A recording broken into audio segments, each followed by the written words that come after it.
Si Jesus ba ay nagtayo talaga ng religion? Sabi mga kapatid, it can be understood sa context ng kanyang mga turo at yung kanyang mission. Si Jesus pumunta rito to fulfill the law and the prophets. In-emphasize dito yung personal relationship with God over yung mga ritualistic practices. Sa relihiyon kasi, ang daming ritual, ang daming mga tradisyon na yun ba yung totoo talaga? Hindi eh. He taught about love, grace, and the coming, yung pagdating ng kingdom of God. Hindi po sa akin galing yan, galing sa Bible yan. At sinasabi yan sa Matthew 5 verse 17, sabi ni Jesus, "Do not think that I came to destroy the law or the prophets. I did not come to destroy, but to fulfill."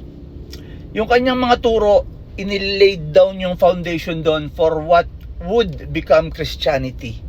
Ang pagsunod sa kanya bilang siya ang ating Hesukristo, ito ay based sa faith in Him as the Messiah and the Savior, ang ating tagapagligtas. Moreover, basahin ulit natin sa Matthew naman 16 verse 18, sinasabi doon, He speaks of building a church. "And I also say to you that you are Peter, and on this rock I will build my church, and the gates of Hades shall not prevail against it."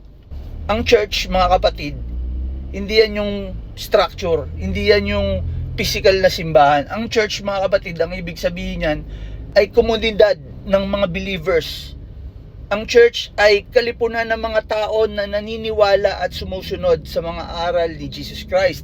At dito sa Matthew 16 verse 18, sinasabi rito ay ang indikasyon ng kanyang intensyon na mag-establish ng community of believers.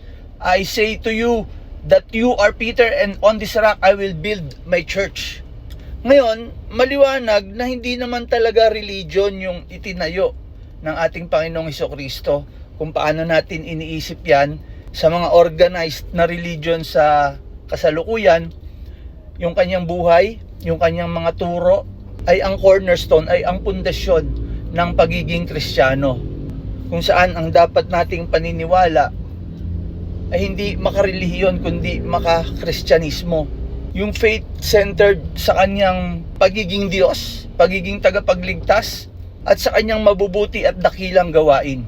Hindi relihiyon, hindi mga ritual, hindi mga tradisyon, kundi ang dapat nating galaw ay rooted sa relationship sa Panginoon through Christ, calling believers to live out His teachings. Mabuhay tayo ng naayon sa kanyang mga turo sa Espiritu at katotohanan.